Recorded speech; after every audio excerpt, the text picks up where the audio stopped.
Hello dear students. बच्चों, आप अपनी जीके सब्जेक्ट में टेक्स्ट बुक ओपन कीजिए, जीके की बुक ओपन कीजिए। और इसमें बच्चों हम पढ़ रहे थे chapter number 13, the great Mughals. तो आप भी ओपन कीजिए अपनी बुक में chapter number 13, the great Mughals.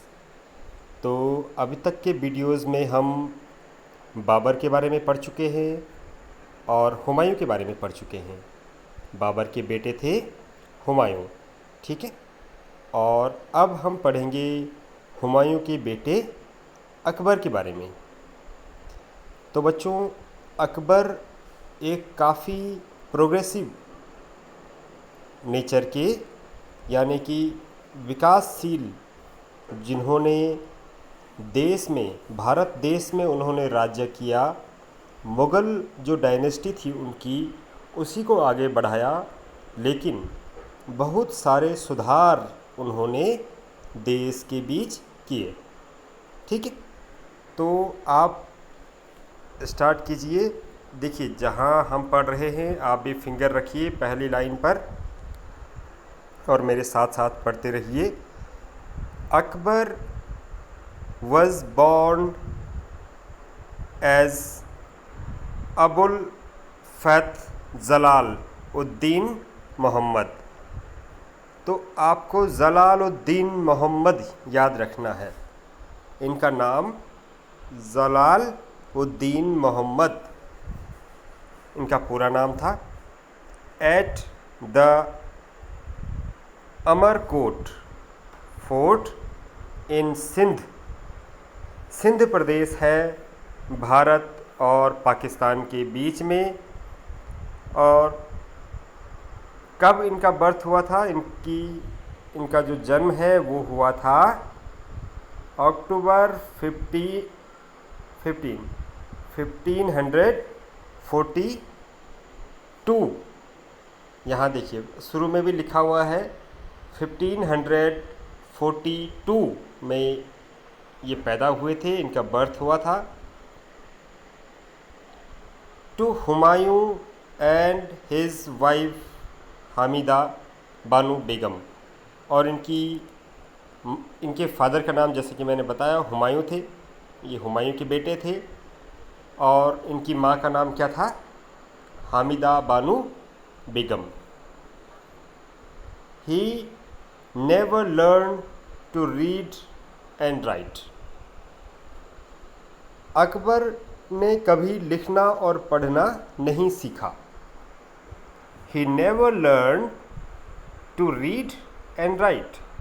He was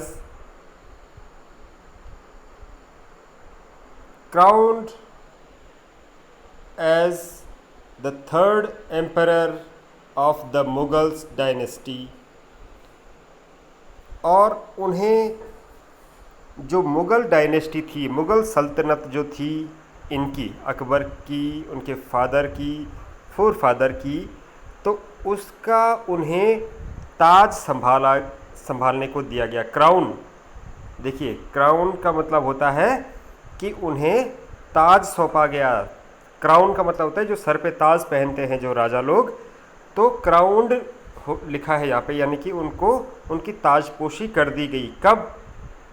on 14 February 1556 at the tender as of just 13, जबकि वो सिर्फ 13 साल के बच्चे थे, ठीक है। तभी उनकी ताजपोशी कर दी गई थी। But was lucky to have Bairam Khan. अब देखिए इनके पास कौन थे? इनके पास बैरहम खान थे। बैरहम खान आपको याद होगा, मैंने लास्ट वीडियो में भी आपको बताया था कि ये देखिए बैरहम खान, ये इनके लीडर थे, इनके साथ लड़ने वाले थे हुमायूं के साथ। उन्होंने ही इनकी परवरिश की, बैरहम खान ने, ठीक है। As the trustworthy regent who was always affectionate and positive to him, जिन्होंने अकबर को हमेशा जो उनके भरोसेमंद रहे, ट्रस्टवर्दी यानी कि भरोसेमंद रहे, ऑलवेज अफेक्शनेट यानी कि उनको हमेशा प्रेरित किया आगे बढ़ने के लिए, पॉजिटिव और उनके प्रति वो सकारात्मक रहे, उन्हें सही राह दिखाने वाले थे Bairam Khan. He extended his power and influence over the entire country due to his military, political, cultural and economical dominance। अब देखिए अकबर ने क्या किया, हमेशा अपनी जो पावर थी, अपनी जो उनकी ताकत थी, एक राजा की जो ताकत होती है उसको उन्होंने बढ़ाया, ठीक है, इन्फ्लुएंस अपना प्रभाव बढ़ाया। और कैसे? पूरी कंट्री पर, एंटायर कंट्री पर उन्होंने अपना प्रभाव बढ़ाया। कैसे? मिलिट्री से उन्होंने आर्मी बनाई बहुत बड़ी, उन्होंने राजनीति की यानी कि बहुत सारे पॉलिटिकल लोग अपने साथ लिए, कल्चरल लोगों की संस्कृति को एक साथ जोड़ा, हिंदू, मुस्लिम, सिख, ईसाई सबको एक साथ जोड़ा, एंड इकोनॉमिकल डोमिनेंस, और यहाँ की जो आर्थिक स्थिति थी, जो पैसा था, उसको भी फ्लो में लेके आए, ठीक है, यानी कि देश में पैसे का भी उन्होंने संचार किया, पैसा भी लोगों की जेब में आना शुरू हुआ, इकोनॉमिकल डोमिनेंस किया उन्होंने, ठीक है। इकोनॉमी का मतलब होता है पैसा। He established a centralized system of administration। उन्होंने एडमिनिस्ट्रेशन का एक सेंट्रलाइज सिस्टम बनाया, केंद्रीकरण, जो भी प्रशासन उनका था वो एक ही जगह से संचालित होता था, ठीक है, जहाँ पर उनकी राजधानी थी। आगे देखेंगे आप राजधानी कहाँ पर थी उनकी। And adopt a policy of marriage, alliance and diplomacy. और इन्होंने कैसी पॉलिसी अपनाई? इन्होंने हिंदू जो रानियाँ, राजकुमारी थी, उनसे शादी की, जो राजा थे हिंदू राजा, उनसे गठबंधन किया, अलायंस किया। अलायंस का मतलब गठबंधन, सरकारें एक साथ जोड़ दी उन्होंने। डिप्लोमेसी, और उन्होंने कई सारी डिप्लोमेसी, राजनीति करनी शुरू कर दी, ठीक है, जिससे सब लोग एक साथ रहने लगे। He became a follower of the great Sufi music Sheikh Moinuddin Chishti. और वो एक सूफी संत थे मोइनुद्दीन चिश्ती, उनके वो फॉलोअर भी थे, यानी कि उनको बहुत मानते थे।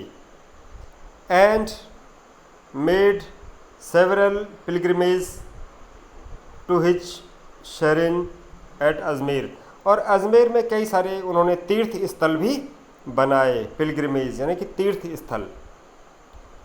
ही फाउंडेड द सेक्ट, उन्होंने एक पंथ बनाया, धर्म बनाया, दीन इलाही, फेथ इन द डिवाइन, यानी कि भगवान पर भरोसा, दीन इलाही। ये उन्होंने एक जो है धर्म बनाया, एक अपने ही धर्म के अंदर, मोहम्मदन धर्म के भीतर, मुस्लिम धर्म के भीतर दीन इलाही बनाया। इसका मतलब होता है भगवान पर, ईश्वर पर, अल्लाह पर भरोसा करना। To bring religious unity which won the support of his non Muslim subjects as well, जिससे कि उनको और भी धर्म उसके साथ जुड़ने लगे, लोगों को वो अच्छा लगने लगा कि ठीक है, भगवान पर भरोसा होना चाहिए, और उसमें कोई भी प्रभाव किसी धर्म विशेष का नहीं था, तो सब लोग उसके साथ जुड़ने लगे। उन्होंने सपोर्ट मिलने लगा उनको सभी धर्म के लोगों का, नॉन मुस्लिम, जो मुस्लिम भी नहीं था उनका भी उन्हें सपोर्ट मिलने लगा। He was one of the greatest emperor of the Mughal dynasty. और इस तरीके से वो जो है मुग़ल डायनेस्टी, जो मुग़ल सल्तनत थी, उनके महान सम्राट बन गए। वो ग्रेटेस्ट एम्परर, महान सम्राट बन गए। And extended his patronage of art, और जो है उसके बाद उन्होंने जो है अपनी जो उनकी कला थी सबको एक साथ जोड़ने की, उसको उन्होंने बढ़ाया। और जो यहाँ का जो कल्चर था, देश का कल्चर, भारत का कल्चर, उसको बढ़ाया। यहाँ का जो लिटरेचर था, जो यहाँ का साहित्य था, उसको भी उन्होंने बढ़ाया। किताबें लिखवाई उन्होंने। द नवरत्न, उन्होंने अपने दरबार में नवरत्न 9 लोगों को शामिल किया। ऑफ हिज कोर्ट वेयर, और कौन कौन थे उसमें? नवरत्न, जो 9 लोग अलग अलग कलाओं में निपुण थे, वो कौन कौन थे? अबुल फजल, फैज़ी, तानसेन, बीरबल, राजा टोडरमल, राजा मान सिंह, अब्दुल रहीम खान, खाने खाना, फ़कीर, एज़ाउद्दीन एंड मुल्ला दो प्याजा। इस तरीके से 9 लोग थे, और 9 लोग अलग अलग, 9 लोग एक हिसाब से ये समझ लीजिए कि मिनिस्टर थे, उनके मंत्री थे, जिन्होंने अलग अलग क्षेत्र में जो है भारत के विकास में उन्होंने योगदान दिया। तो इस तरीके से अकबर ने जो है एक महान साम्राज्य स्थापित किया। ठीक है बच्चों, तो इस चैप्टर को एक बार आप फिर से रिवीजन कर लीजिए। अभी हम लिखने को नहीं दे रहे हैं, आपने अपनी जो नोटबुक है वो स्कूल में देनी है। अगर दे दी है तो अच्छी बात है, अगर नहीं दी है तो उसे सबमिट करवा दीजिए। जो आपके टेस्ट हुए हैं, यूनिट टेस्ट, उनकी कॉपी भी आप स्कूल में सबमिट करवा दीजिए, उन पर नंबर चढ़ेंगे। ठीक है, और जो नोटबुक है आपकी सब्जेक्ट की, सभी सब्जेक्ट की, वो भी चेक होनी है। ठीक है बच्चों, तो आप स्कूल में जमा कर दीजिए, और ये जो आपको पढ़ाया जा रहा है उसका रिवीजन कीजिए।